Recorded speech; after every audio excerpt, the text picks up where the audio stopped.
Isang araw may isang doktor at isang lawyer. Habang naglalakad ang lawyer, may nakita siyang karatula sa isang klinika. Kapag hindi napagaling ang pasyente, bibigyan ko ng 2,000 pag napagaling ko magbabayad ka ng 200. Nakaisip ng paraan ng lawyer para kumita, pumasok siya sa klinika. Sabi niya, "Dok, totoo bang kapag hindi mo napagaling ang pasyente, bibigyan mo ng 2,000? Sumagot ang doktor, "Oh, magpapagamot ka ba?" "Oh, Dok, nawawala kasi ang panlasa ko." "Wala akong malasahan," sabi ng doktor, "madali lang yan." Inutusan niya ang assistant na kumuha ng isang likido at pinainom ito sa lawyer.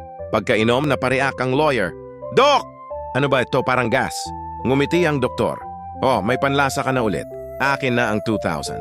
Napilitan magbayad ang lawyer at umalis ng galit. Kinabukasan, bumalik ang lawyer para makabawi. Sabi niya, "Dok, nawala na naman panlasa ako." Ngumiti ang doktor at inutusan ulit ang assistant na kunin ang likido. Pagkakita pa lang ng baso, sabi ng lawyer, "Sandali, Dok!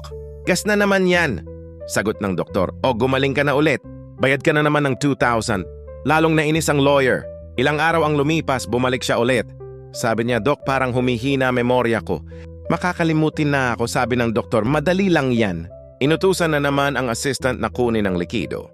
Biglang sabi ng lawyer, "Hindi na ako papaloko. Gas na naman yan." Ngumiti ang doktor. "Oh, ayan, bumalik na memorya mo. Akin na ulit ang 2,000. Halos sumabog sa galit ang lawyer. Nagplano siyang makaganti. Kinabukasan, bumalik siya.